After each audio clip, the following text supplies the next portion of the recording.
right. Hello, everyone. Today we are joined by an extra special guest, you guys. I am so excited to have my former roommate, actually, for a summer in Santa Fe, and a very, very good friend and colleague from my graduate years at Oklahoma State. So everyone, please welcome Olivia Huffstetter. Thank you so much for being here. How are you? I'm doing really well. I'm really happy to get to talk to y'all. I was really excited when I saw that y'all are starting this back in the beginning of the year. And so I'm really excited to finally be able to sit down with y'all after we've been going back and forth all year. And so, yeah, Yay. I'm looking forward to talking. So right now, Olivia, you are in school working on your PhD. Before we get into more about your work and really why we're so excited to talk to you today, can you give us an update on how your semesters and your studies have been during COVID? I want to definitely get into the technological aspect of your research work a little bit later on, but it's been kind of fascinating to see how different people in the art world are working through this in various ways. Yeah, so I've actually been pretty fortunate in that with my own studies, they were relatively unaffected. So that's because back in the spring, right when everything got really crazy in March, I was actually only in one in-person class at the Oh, time. wow. The other credits that I was enrolled in, one was already offered completely online, and then the other one was independent study. And Okay. so, in terms of my own studies, I haven't had to deal with a whole lot of thinking about new ways of me being a student because now, I'm ABD, so that's all I'm doing is writing my dissertation and doing data analysis. Um, and so, in contrast to that, however, I had to, think about my own teaching, and I had to change everything for my class that I teach because it is offered as an in-person class. And so, had to go and figure out how to take everything that we would normally do in a very discussion-based class and very activity-heavy class and make that virtual, just like a lot of people did. But everything went really well for the most part. We were able to adapt. The students did, we got through it. The biggest change was just with how they had to do their final assignment. But Gotcha. rather than being a group project, I had them just do it individually to limit the stress, trying to do a group project virtually. But then actually, it's interesting thinking about everything and trying to find the positives is that one positive of this year, if you will, is that over the summers when I was doing my candidacy exams, so every program, they have a different way of doing candidacy exam portions of a program, but for us, it's writing 4 essays regarding questions that your committee has come up with that relate to your proposal. And so the positive was that because I wasn't able to go anywhere, it got me to actually sit down and write. And I've never been more consistently productive in my life. I've never been nothing like a quarantine to make you get your work done, not procrastinate as much. Like for sure, like had those 2 or 3 day stretches here and there where I was a little uninspired and had trouble working, but for the most part that was actually like one good thing that came out of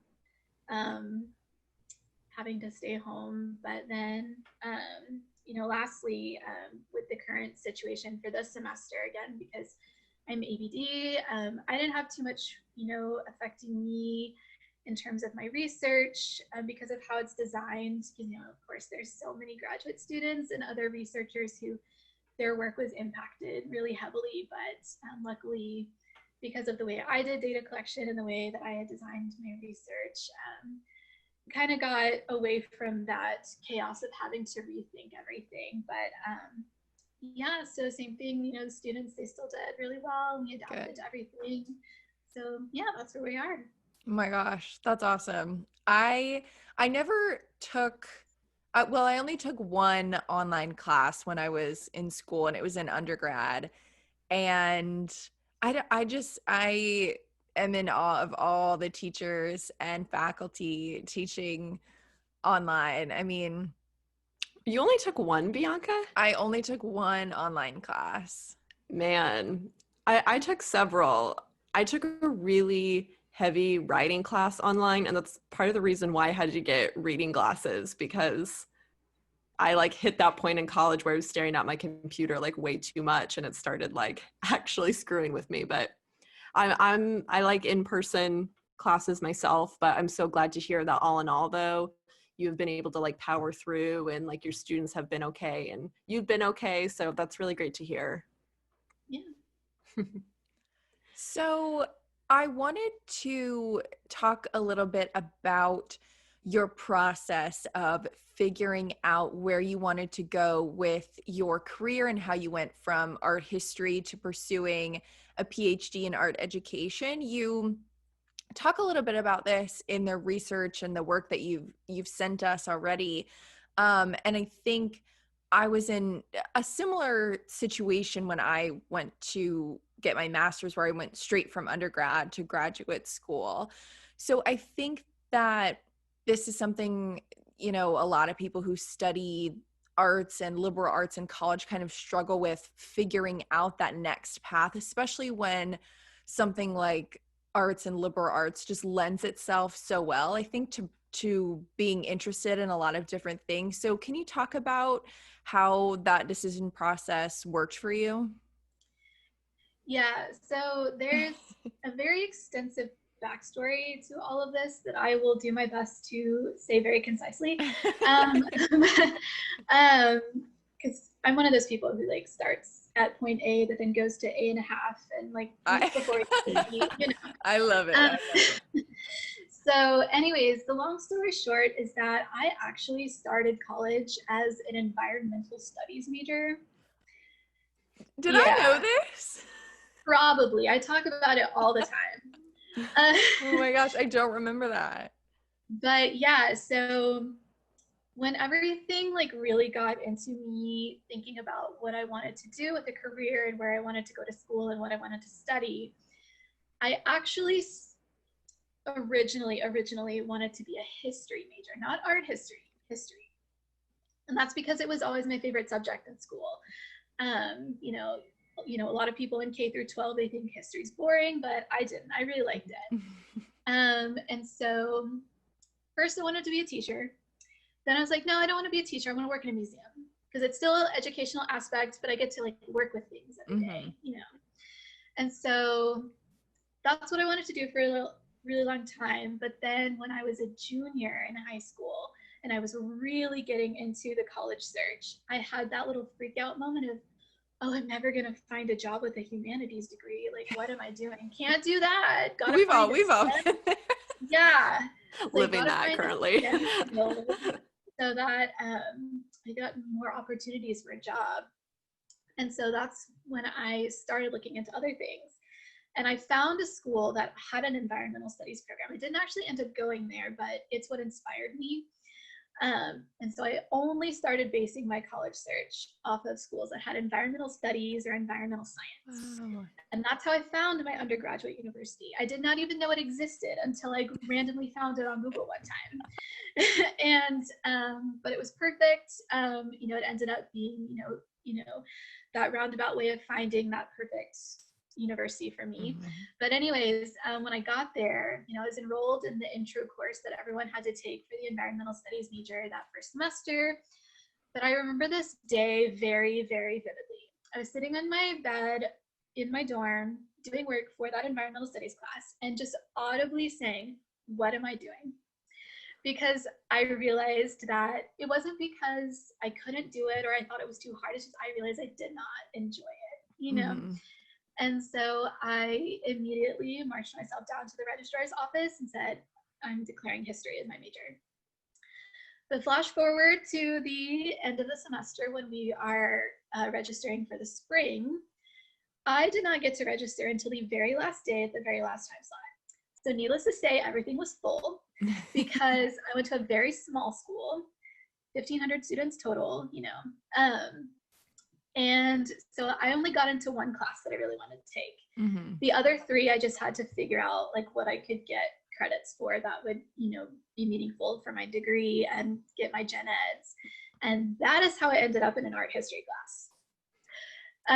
And so it was an East Asian art and architecture class, and I was not looking forward to it at all because I had always been told that art history was hard and that I wouldn't like it. And that was told to me by someone who I trust a lot. And I was like, oh, well, if that's your judgment, well, then I agree with you, sure. Mm-hmm. But come to find out, I loved it. And that's when I really discovered that I was a visual learner. And, I already loved history. And so adding that visual component just made it that much more enjoyable. And so I realized, it's like, oh, if I want to work in a museum, I can just add this as a second major. And then I have two trajectories that I can take. So I declared that as a second major and ended up liking my art history classes even more. And so when I was a junior, that's when I officially decided to apply for a master's program because I realized it's like, oh, if I'm going to work in a museum, I probably want to have a master's. It's probably going to make my options a little better finding a job. Yeah. So I started doing lots of research for schools, and that's how I found, our program at Oklahoma State. And it just so happens that one of my professors at Southwestern knew Christina. And so that's how I made the big connection. And I knew I wanted to do Latin American art, so it was perfect.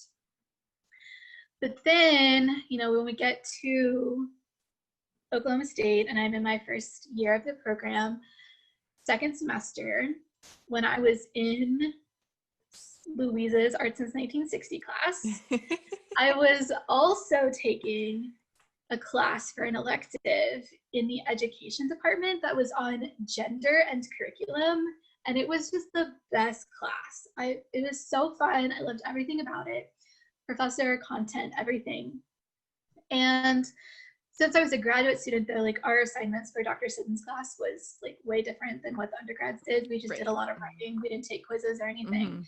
And the final paper that I wrote actually combined the work that I was doing in that education class with what we were learning in Art Since 1960. So that was the first time that I really merged these ideas of art history specifically and education. And it really is what got me to remember and get reacquainted with that passion for teaching that I had. And so I still wasn't set on it because I was like, I'm going to be in school for 6 years. I'm not going anymore. I had already said I wasn't going to do masters. Now I'm no more. But when we were in Santa Fe, actually, that summer, I spent just about every free moment I could possibly spend looking at art education programs because something in me just kept leaning me towards it. It's I still didn't know for sure if I would do it or not, but I went ahead and decided to apply because I found 3 schools that I ended up applying to. Ohio State was my first choice, but I applied and basically it was well, we'll see if I get accepted and then we'll see if I get funding, because that was a pretty big if and or yes or no was if I was going to get funding. Yeah. But turns out I got accepted and I did get funding. And so that is what got me from going from art history to art education, was being able just to merge these two disciplines in this really random creative way. And so when we're thinking about that struggle of a lot of you're asking college students in the humanities or liberal arts fields, and how do you make your choice? Well, first of all, it's sometimes you gotta take a chance, step out of your comfort zone, do something you say you're not gonna do.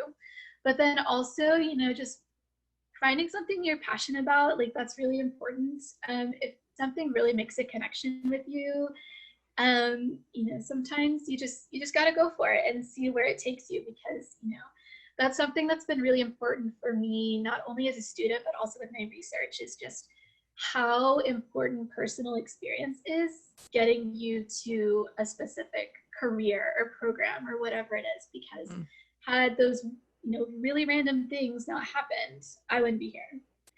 So yeah, that's my really long-winded way of saying, finding something you're passionate about, making connections that are interesting to you, and just going for it. I Oh, love yeah. Olivia, I'm so glad you're here. And I mean, Bianca and I have talked about that so much, how we have felt pulled in so many different directions in finding your right path. But I love that you talked about your enviro class and already forming those other intersections of how you can create and implement just personal interest into this field. And I think that's something really important for our listeners to understand, who also feel like they want to dip their toe in the art world, but they do have these other interests. And as we know, that's the beautiful thing about this field, is that we have the ability to do that. But I really want to talk about your research and get into it. So can you give all of our listeners an overview of your work? What is it about? And why should our listeners care about it? Because it matters so much. Yeah, so in a nutshell, my research is looking at the ways that technology, specifically social media, can be used as a teaching tool in university level art education courses. And then more specifically, which I know we'll talk about later, but going even further with that is like how this one specific Instagram account called Tabloid Art History can be used as the focus of that curriculum that one creates. And then the third component is, when the researcher / educator can actually like take that experience of developing these new curriculums and learning more about themselves and why they are the way they are as an educator. Because, like I said, it's like so many of my experiences have got me here in terms of education. And so it's just like the way you see all of that playing out when you're like switching roles from student to educator. So that's the main gist of my research, is thinking about the ways social media, Instagram specifically, can be used to teach students and get them thinking in terms of, visual culture, study, and analysis. Yeah. Oh, so fantastic. Obviously, with us using so much technology in the pod, but also in the way that we've been doing our interviews, especially during this time, I'm just so happy that, this is the perfect time to like talk about this work. So I read your paper. Thank you so much for sending that to us. But you say, quote, investigates how art focuses Instagram platforms, as you said, can be incorporated into the curriculum of these courses in order to benefit student engagement with the process of visual culture analysis and related research techniques and practices as a means to discuss issues related to the topics of diversity and social justice, which we are extremely interested in, and hopefully talk about diversity and social justice topics here on the podcast. So how do you imagine the curriculum to be formed when there are so many art Instagram accounts that at times it feels really overwhelming? And we know you talk about one in particular, but I'm so curious about how you even got to that point. Yeah, so going back just a little bit to give a little bit more background. So specifically the class that I teach is called Visual Culture, Investigating Diversity and Social Justice. And what so a class. Can I just say, like, what a freaking class to take. I'm so jealous. So obviously it's pretty much exactly as it sounds, like using visual culture to start conversations about different areas and discussion related to social justice and diversity. And so what we do with it is that, originally there was this one curriculum that we follow, because since it is a gen ed course, I think there are like 5 or 6 different sections offered. And so like we're all the instructors, we're supposed to we all have the same textbook. We're all supposed to follow the same, assignment, curriculum, and everything. But we do have a little bit of freedom in terms of how we present the material. Like we find a YouTube video that we like or something, we can bring that in. But that was one of the reasons why I chose this Instagram account specifically, is one, because of the comparative component, right? Taking this, perspective of how can we take something that is, I don't want to say quintessential, but like this very stereotypical idea of what it means to study art, right? Sculpture, painting, architecture, and pairing it with something, in terms of pop culture, and really is a way to get students to think about, okay, well, we are interacting with different forms of visual culture every single day. And it's like, you don't have to be in an art history classroom to be able to study and to analyze art. And then on top of that, comparative component is with tabloid art history. One of my arguments, I think it's pretty clear, but anyone could make their own argument, but I see it as a feminist platform. Like, they're bringing in so many discussions of representation and underrepresentation in Hollywood, for a number of different groups of people, women, people of color. And so with all of that combined, that particular Instagram account fits so well with the curriculum, not only are we asking students to think about how they engage with and talk about and analyze art, but how can we also really get them to think about the ways we can use it to talk about diversity and social justice. And it's just this really interesting way to think about engagement in a creative way. Yeah. In a similar dilemma to what we see in museums, on top of that, in dealing with Instagram's accounts in particular, each one and each feed is so catered and curated to that specific person. So how do we know, or how have you kind of worked, what is worth looking at on Instagram, or is worth even a question to have when looking at social media? Because it can be very subjective, and I think that's also okay, and that's probably also part of the point. Yeah, so my answer to is there worth? Yes, to both perspectives, and let me elaborate. So I think this is a really great question that y'all asked, because it actually fits so well with one of the lessons that we do in my class, and specifically in how it relates to this really awesome TED Talk that you should check out if you have not seen it already. And it's called Art in the Age of Instagram. Okay. And so it's a talk given by Jaja Faye, who is now an independent art consultant, who helps actually develop ways for artists to get a broader audience, working with museums to get work out there digitally, etc. But she was previously the director of digital at the Jewish Museum, and then before that was the associate director of digital marketing at the Guggenheim. And so in this talk, one of the main focuses of the talk is that she is describing this James Tyrrell exhibition that was put on at the Guggenheim a few years back.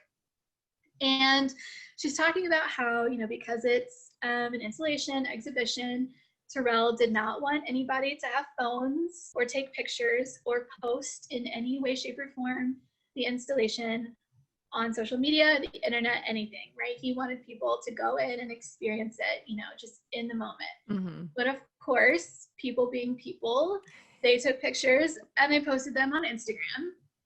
And what's so interesting about it is, like one of the points that she talks about with that is that, with the development of the internet and technology, social media, we have this fear of reproduction and like, what does it mean? And, in terms of not only that, but then also, can we still experience things the same way online as we do in person?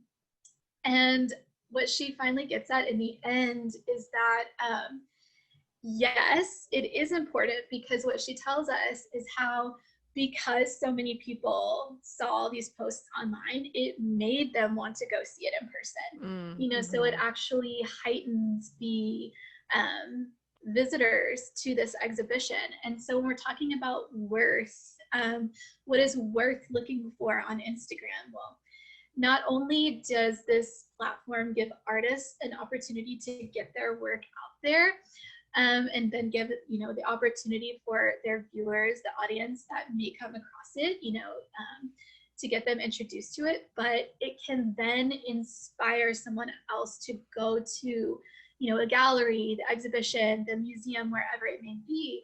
So not only do they have this initial introduction to it, but it then translates to that in-person experience. And, you know, you can kind of continue that, like, oh, I saw it here, maybe someone else will also see it if I post, you know, and that'll get them interested. And then you have, you know, that whole like circle of, you know, contributing to an arts-based, you know, continuation and supporting artists. And so yes, there is worth in both perspectives. Yeah, that's so interesting. I also think social media has played a factor in museum intimidation too. And I don't know whether that's for the good or for the bad, why people are kind of coming to museums maybe to build up their own personal platform or like take a trendy photo. You know, I don't think it is as surface level as we think, because in a while, like that builds up and that becomes a normal. Entering museum spaces becomes a normal. Whatever that reason is for, you're in the space and you're gonna get something out of that too. So I think there's also that side to it as well. Yeah, this is really interesting because I feel like whenever I am in an artistic environment, I have this kind of like desire to share that, right? And I think that it's somewhat natural for a lot of us now to want to take a photo of something that we are enjoying.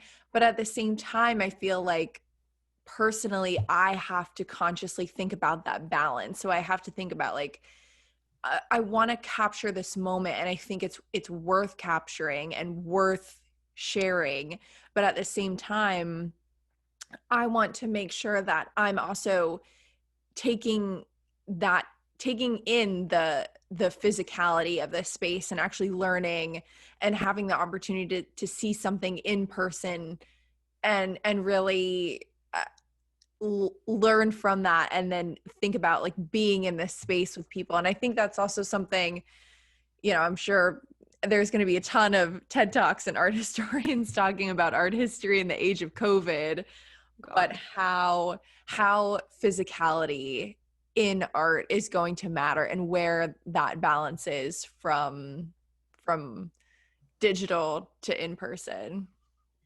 Yeah, for sure. And I mean, also, like, you do have to like think about like the artist, and like if the artist does ask you, hey, I really like don't want people taking pictures, well then you should respect that, of course. Yeah. But you know, when we're really just thinking about, you know, that idea of, is there a separation between experience? Of course there's going to be a different experience of something virtual versus being there in person, but just this idea, like, because when you're specifically asking about worth, I just, you know, it's so beneficial to like getting someone inspired to go there and making that connection that I think is really important. Yeah. And Gianna, I love what you said too about accessibility and breaking down that barrier of the scary art museum where you don't feel welcome, you don't see yourself represented, you don't see people who look and think like you, and it's scary. And so I love that that's also included in this conversation, is just making museums accessible from person to person, which is really cool. So in your writing, you talk about, quote, the fear of speaking up in class because of repercussions from a professor.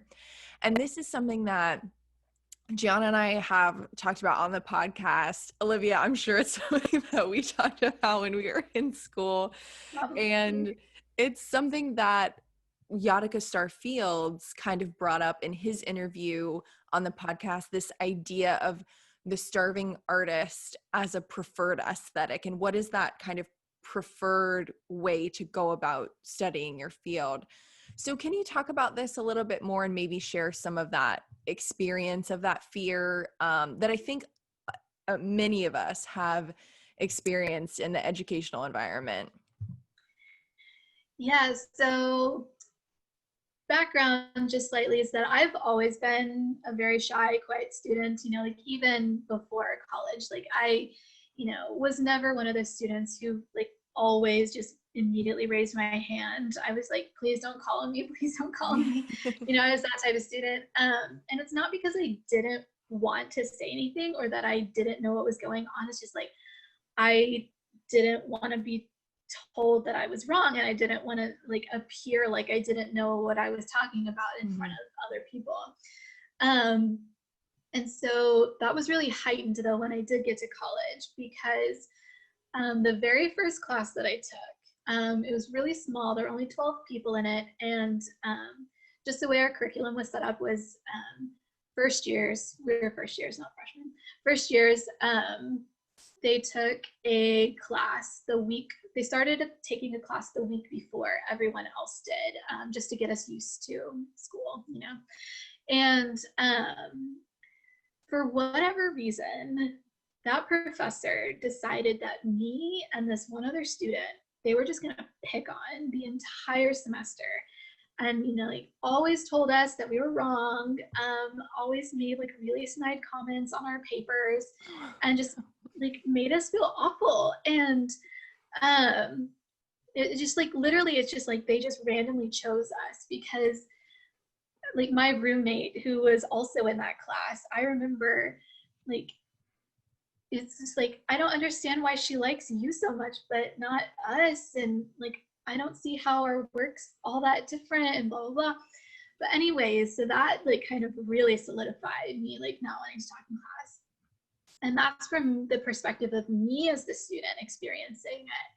But then 2 years later, when I was a junior, I was taking this other class, and it was a history class. So there were like all levels of class in there, like freshmen through seniors.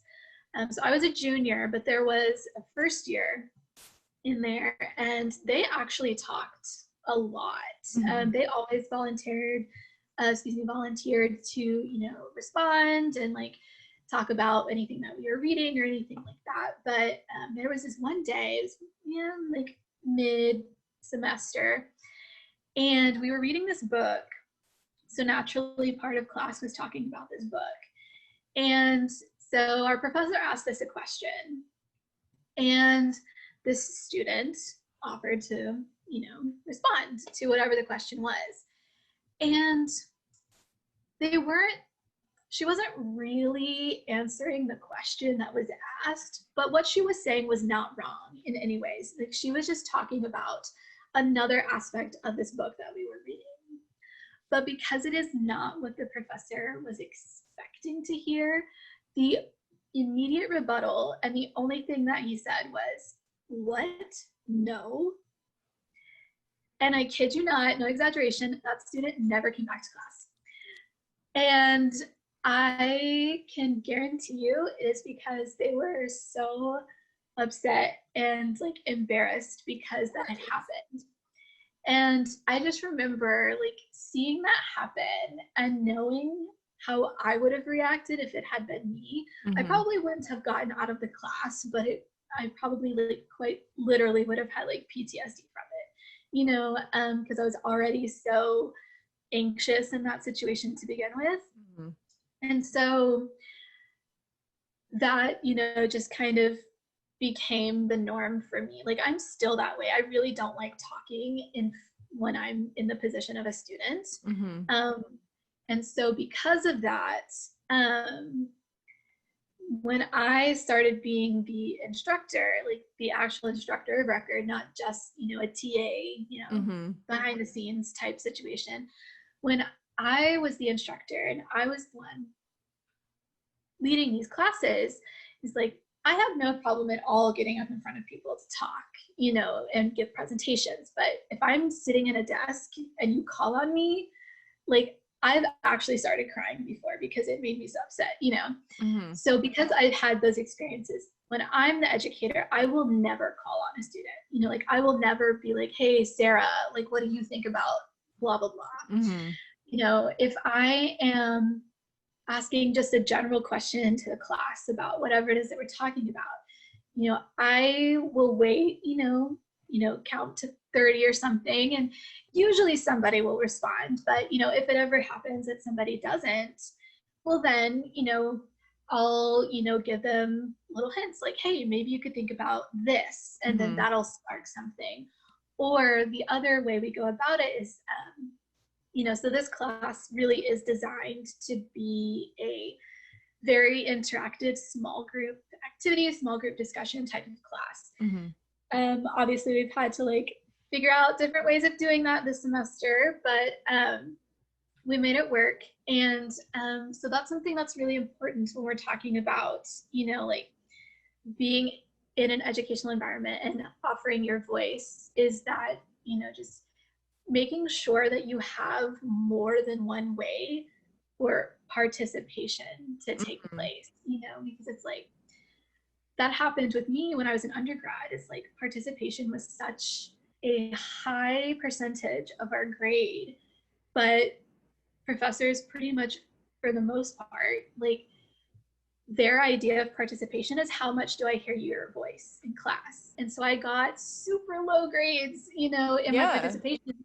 And so even though I got really great grades on my actual assignments, I would get B's in my classes because I quote unquote didn't talk enough. Mm-hmm. And just having those experiences, it's like really gets you to think about and put yourself in the shoes of a student and understand that it's like, just because someone isn't saying something doesn't mean they're not paying attention, or that they don't know what's going on, or that they didn't do their reading.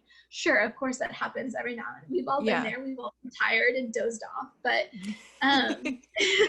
sure, but it's like if you're reading their work and their work is doing what is asked, and you can clearly see that they're engaged, and you can see that, if you do ask them to work in a small group, you can see them talking with their peers, like why would you not see that as participation? Like, Mm-hmm.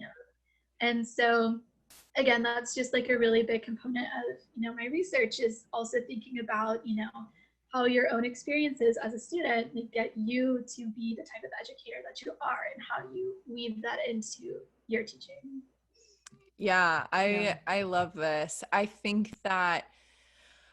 everyone has had an experience like that. And Olivia, I think I'm like you a little bit. In undergrad, I was never the student who spoke up, unless I was absolutely sure of myself. If I was really Right. sure that was the right answer, I was okay. And I feel okay talking in class. I'm not afraid to talk in front of people, but it was the fear of repercussions from an instructor. And at Oklahoma State, I rarely had an instructor that I didn't like.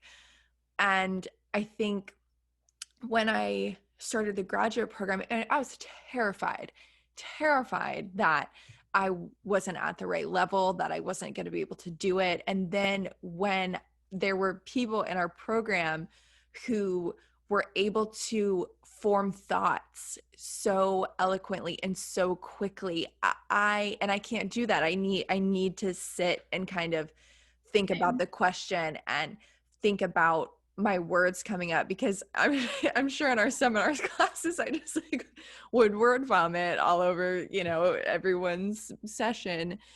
And so I think that everybody has that difficulty. And I remember especially being so frustrated with one class in particular, where every week we had to turn in a kind of written response to our readings for the week.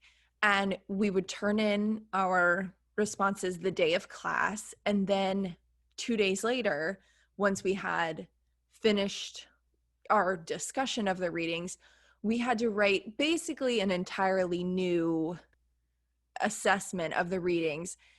And for me, it was frustrating because it was an assessment based on what the professor had told you, not what you took away from the readings in that first assessment, like what you were really thinking about. But to get a better grade, you had to write down what someone else wanted you to hear from that. And so I think this is so interesting. And when thinking about art, especially, in every single lesson, you know, you're always talking about someone is going to see something different than you are. And that's just how the world works. And that's why it's great. So I'm really excited to see how educators too are reacting to your curriculum and your work, and how all of those responses will fit together. Yeah, so moving right along, Olivia, you were already talking about kind of restructuring that traditional model, but you talk about that classroom environment in your work, and you say that you were not able to view art history as an ever-evolving field, and therefore a field where critiques and questioning should be encouraged. This may seem like a surprise to a lot of people because the visual arts seem so fluid to us. So can you explain this idea a little bit further for people who may haven't studied the arts and where this problem really came from in the classroom? Yeah, so what I am saying with this, in terms of it's my perspective, right? It's my opinion, is that so when I was in my art history classes, you know, it's like when you wrote an art history paper, you wrote an art history paper. You know, like I don't know how else to explain it, but it's just like, you know, you you picked a work of art or an artist and you wrote about it. You did visual analysis, you gave some historical background, and then you made an argument. And you did research that helped you support that argument. But then when I got to my my current program, I was introduced to all of these new research methodologies that I had never heard of before.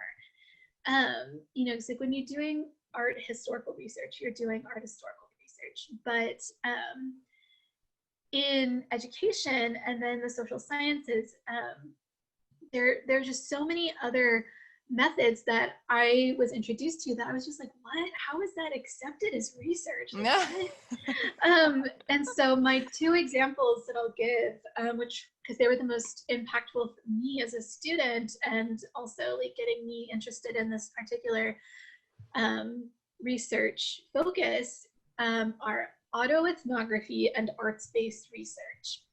And so autoethnography, pretty much what it sounds like. So rather than doing an ethnography of, you know, a specific group of people, you are doing research about yourself in relation to this experience. And then arts-based research is really, really cool. It's really interesting. And it's this idea of where it's like, not only are you doing research with, you know, like other sources of, you know, scholarship, but you are also actually creating art as you're doing that research. Mm-hmm. So that experience of making the art also acts as a source.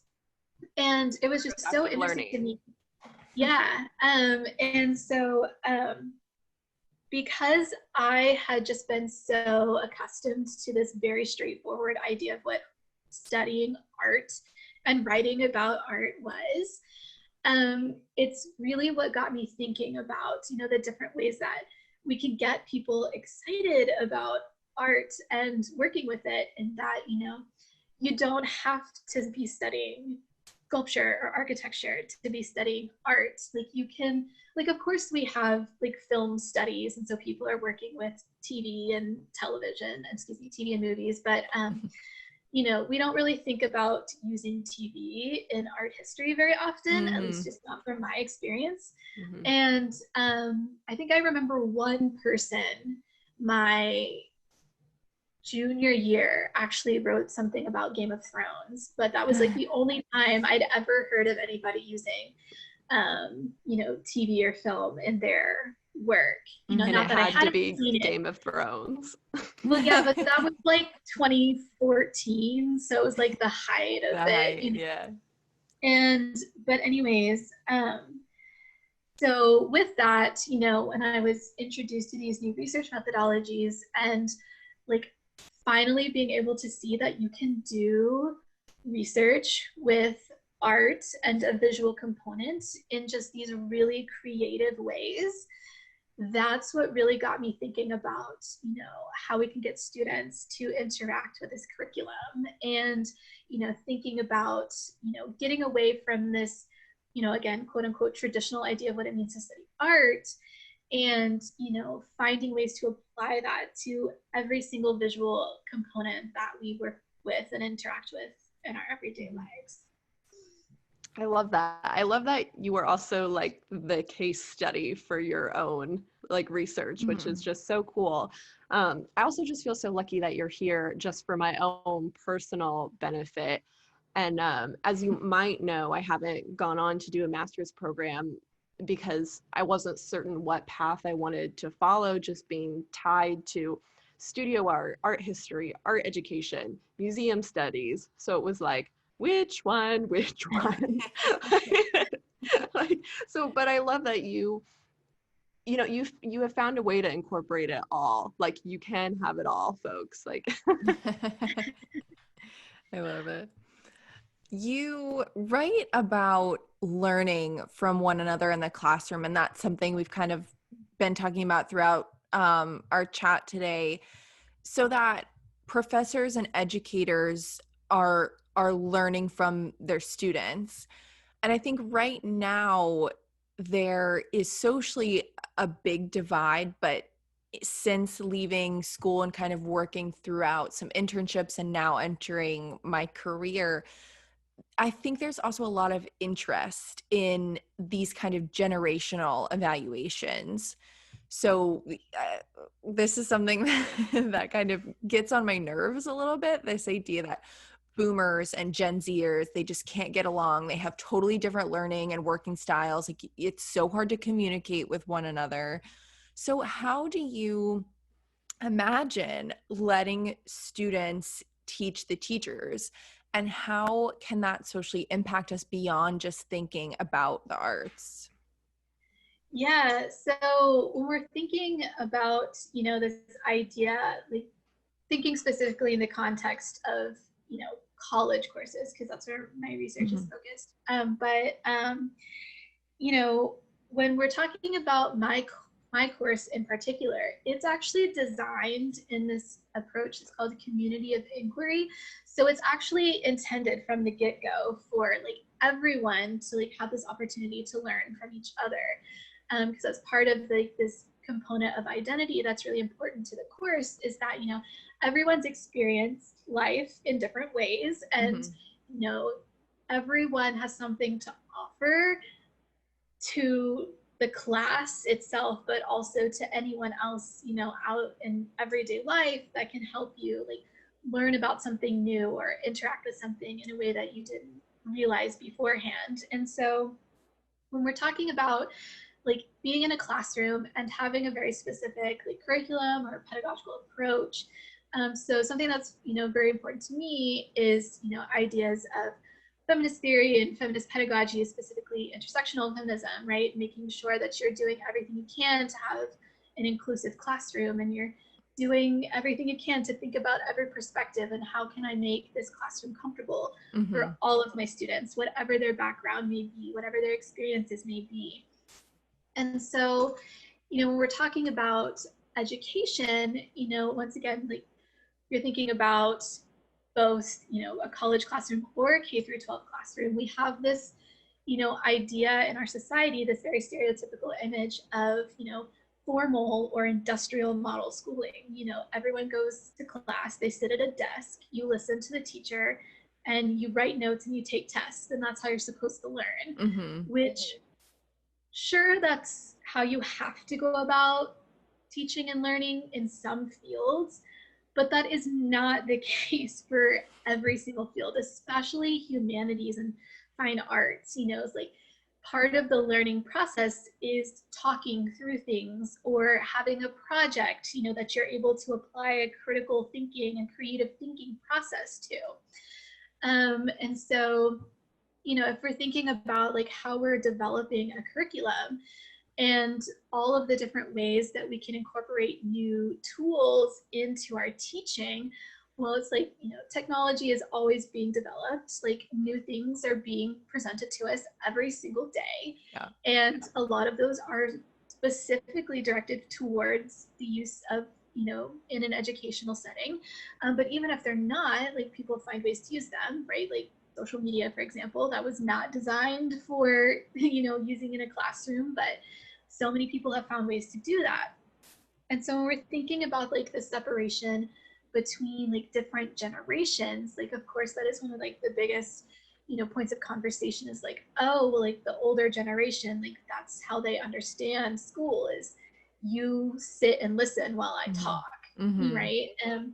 But when we really think about it, it's like the further we get, it's like Gen Z is becoming the majority of the educator, right? We're, slowly like seeing them phase into like being the largest population that fills that position, right? And so they have grown up with these really, significant developments with technology, and they're finding these ways to use them.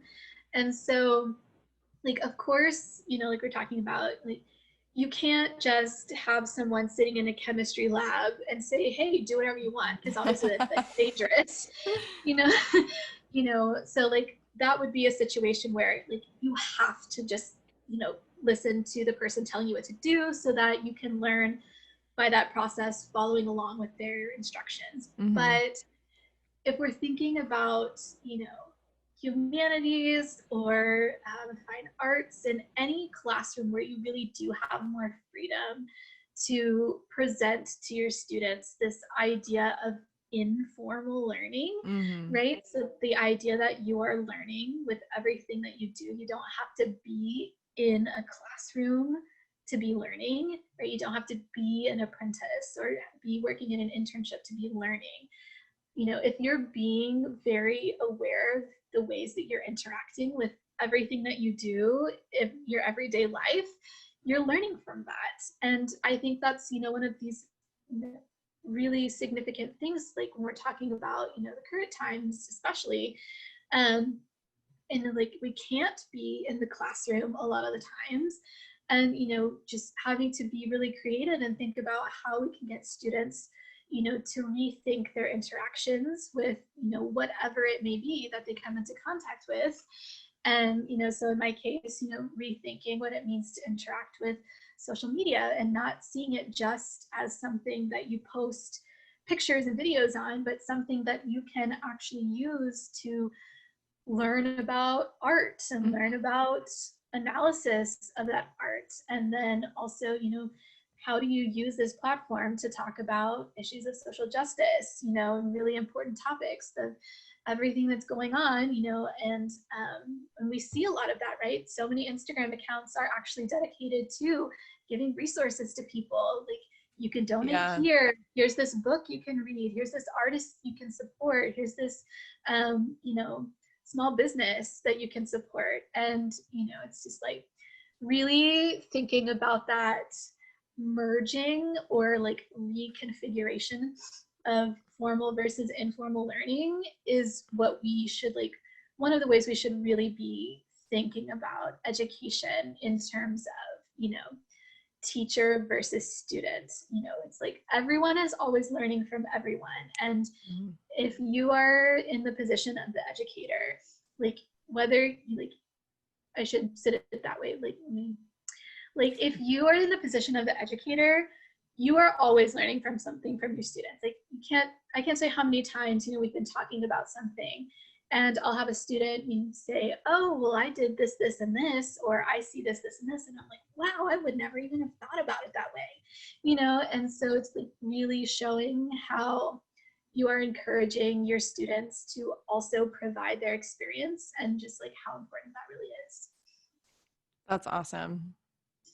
So yeah, Olivia, going back to social media and the merging of kind of high formals of learning and also everyday investigations, let's go back. Let's talk about Tabloid Art History, run by 3 current and former art students based in the UK. Tabloid Art History places images of pop culture next to their precious analogs in art history. More poetically, their Instagram bio states, for every picture of Lindsay Lohan falling, there is a Bernini sculpture begging to be referenced. Although this account is, of course, quite humorous and plays into museum or art meme culture that has become increasingly popular in recent years, how were you able to first see the complexities of these visual comparisons, and what compelled you to think about bringing new forms of visual culture into the classroom? Yeah, so I was actually introduced to tabloid art history by Bianca. If it wasn't for her, I probably would have never even knew that it existed. I remember very specifically the day she talked to our ornament class about it. What was it? What were we talking about? Well, it was right before class started and we were just all sitting in there getting ready. And you just said, hey guys, have y'all heard of this account called Tabloid Art History? And we're like, no. And you were telling us about this one post that was comparing uh, Beyonce's video at the Louvre to the painting of Josephine and Napoleon. Oh my God. And so you read the quote, like the caption that they had, and then you showed us the post. And so I remember being like, wow, that's really cool, but I didn't really think too much about it. I did follow the account, and so I saw their post. But it wasn't anything more than just like a very like, oh cool, unique, account for me to see. But so when I got into my program now, the very first semester, I took this class called Reimagining Research Writing, which is also one of the places where I first learned about autoethnography and arts-based research. And so the point of the class, or one of the main points of the class, was actually getting us to think about what we wanted to do for either thesis or dissertation research.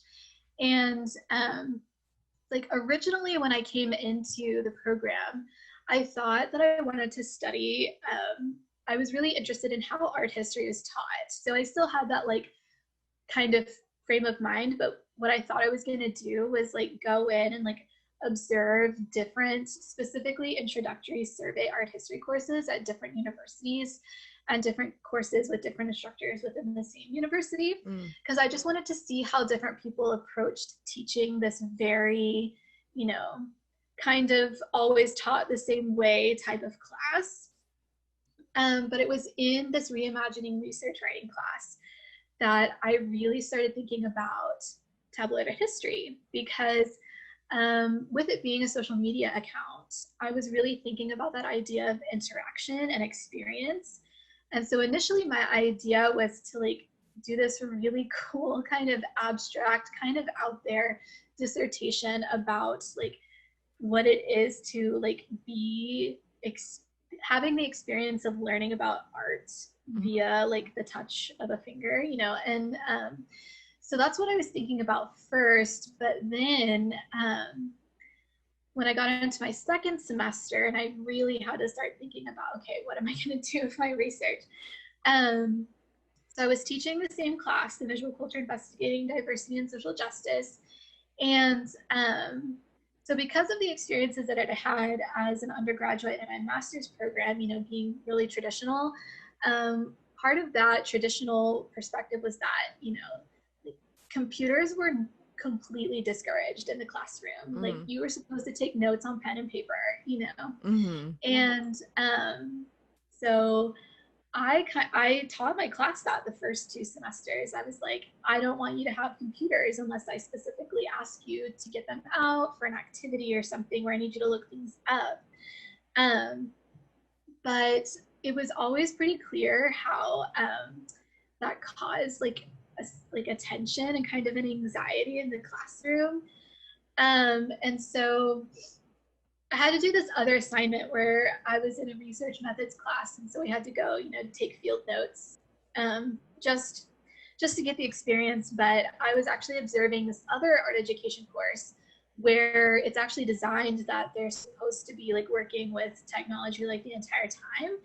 And it just amazed me how much, like how focused all the students were. Like they were using like every second to like actually work on their assignments. And so it really got me thinking, what would happen if I actually encourage technology in the class versus, discouraging it? Mm-hmm. And so with that, the class, even though it's an art education class, it's also offered as a second level writing credit.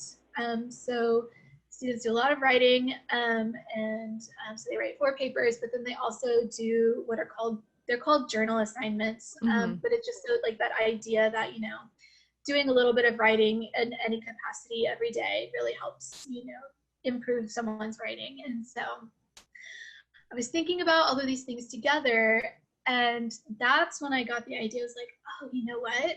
How can I incorporate tabloid art history into this? And I was specifically thinking about, this would be a really cool like additional component to these journal assignments, because not only would they be writing, but they would also be doing visual analysis and kind of doing like research, in a way. And so I got this idea and I told my advisor about it. And she's like, yeah, no, I think that sounds really cool. So then I went and talked to my supervisor for the course, and I told her, hey, I have this idea that I want to do for my research, but it would mean me altering your curriculum a little bit. And, just a little bit, like everything's still the same. I just want to add to it. And so that summer, which was summer of 2019, I did an independent study with my advisor where that's what I did that for those 6 weeks was reconfiguring all of the assignments and the presentations to incorporate tabloid art history. And then I sent them to my supervisor for final approval. And she was like, yeah, I think this looks good. Go ahead and go through with it. And so what we do now is, rather than just having a prompt that they write about with their journals, so we start off just thinking about visual analysis. And so they go and they find a post that's on Tabloid Art History, and they just have to analyze it. And so, for example, one of them is find a post and analyze it through feminist theory. And so they can take that however they want, and they show their process. Why did you choose this? How do you see it representing feminist theory? How would you incorporate this into an exhibition? And then as we get further, they actually start making their own tabloid art history inspired comparisons. I love it. And so, for example, the first one is really broad, and it's just find 2 works of visual culture and talk about some aspect of social justice, so they can think about anything that's important to them. And so, for example, I've had students, I had someone compare the Powerpuff Girls to the movie poster for Hidden Figures, and they're talking about, female empowerment and, how like women, can do all of these things that, we don't see them represented in, right?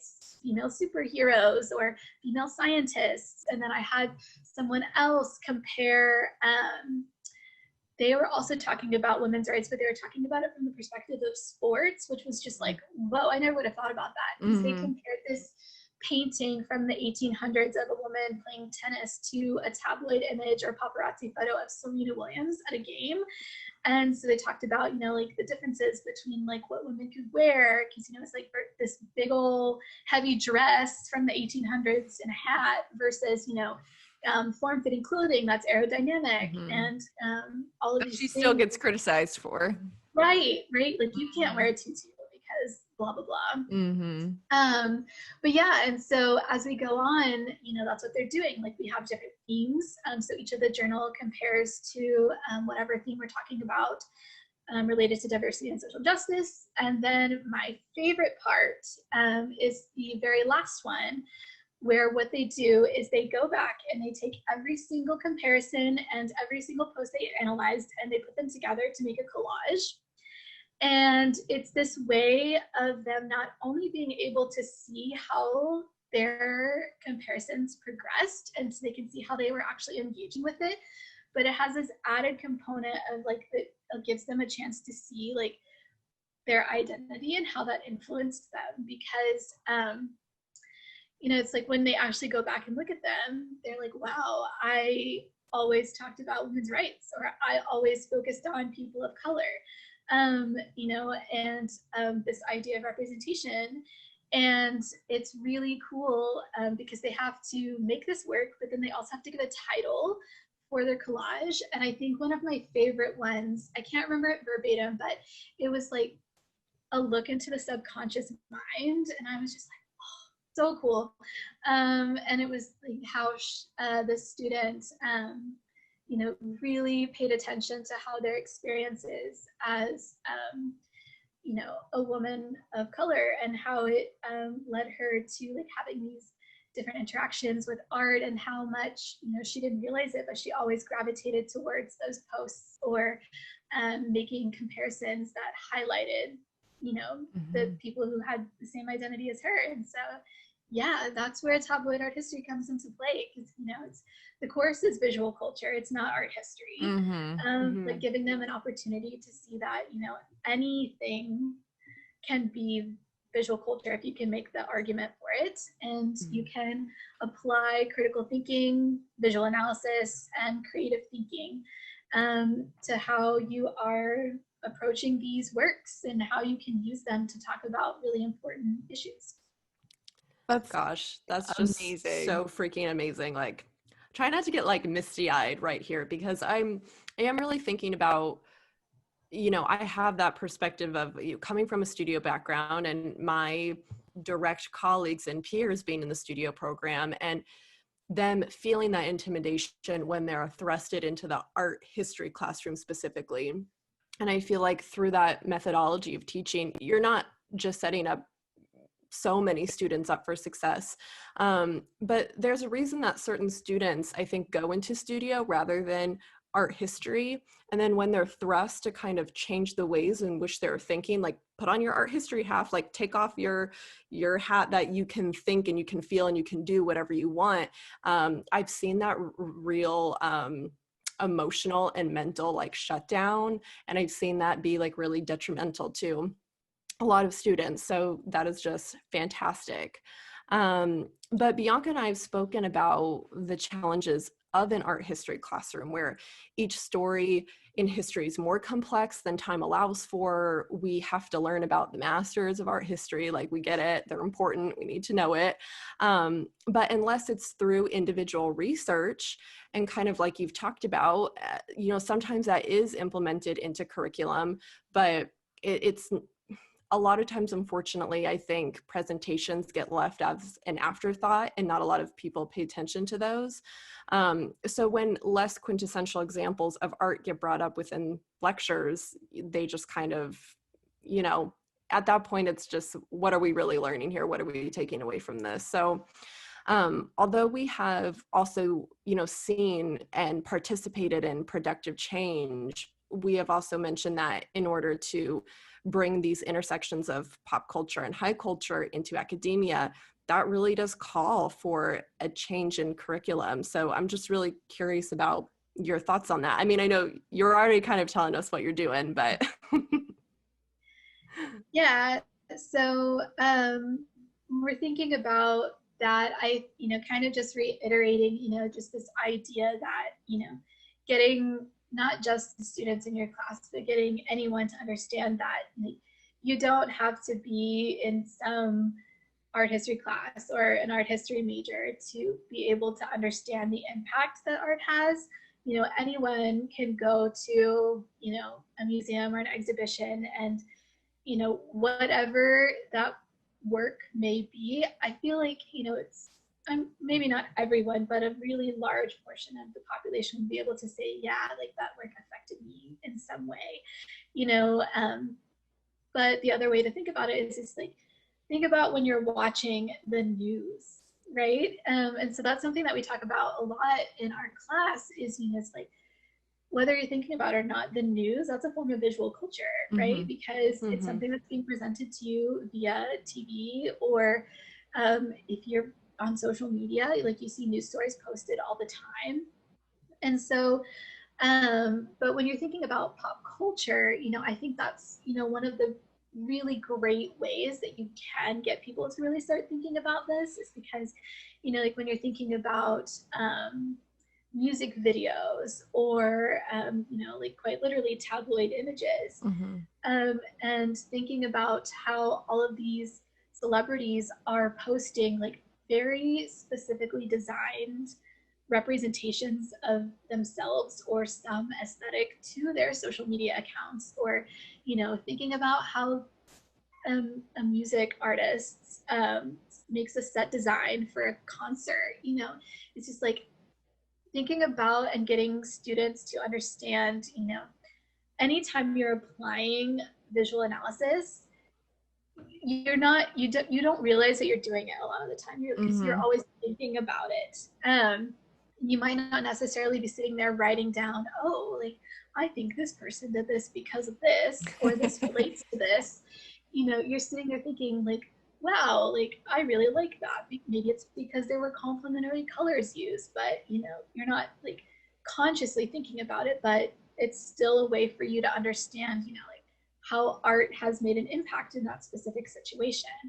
And so pop culture is, and getting students and anyone, everyone in general, just to think about, what it means and the presence that it has.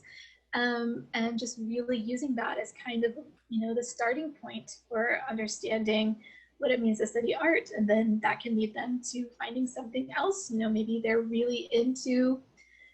get really into a post that they see on social media and it's this work of art from a specific artist. Well, that can inspire them, to follow the artist and learn more and more. So yeah. Yeah. Well, Olivia, I just found your writing as a whole just so refreshing for that transparency and that personal perspective that you have as not only the teacher, but as the learner as well. And just being so aware and inclusive of those both sides, of that classroom environment that can be like super scary and traumatic for a lot of people. I'm like right now thinking about like all the traumatic moments I had as a student. Like it took me a really long time to like find my voice. And like Bianca said, like I don't always speak up in classroom environments either up until my senior year. So I want to thank you so much for being here. But I want Bianca to ask our last fun question. In honor of our colleague from grad school, Gianna and I, well, Gianna really, really called it the best get to know you question. So for our friend from grad school, Olivia, what would you put in your Flux kit? So I've been thinking about this, and I have a response, but I couldn't decide if I thought it was a cop-out or not. But this is what I would put in a Flux kit. So when I was thinking about, okay, so Flux kits are supposed to be, this really random assortment of ways artists have, come together and like someone can interact with, seemingly insignificant objects, but, having this option to like have it at, your fingertips, but also using it as a way to learn, right? We have different like manuals and stuff like that in a Flux kit. So I was thinking about this from the perspective of like me being an educator and like thinking about how I would involve my students in like a Flux kit project. Yes. And so one of the assignments, it's really an activity that I have my students do. I call it the nameplate project. And every semester, at the third week of the semester, I believe, is when we introduce it.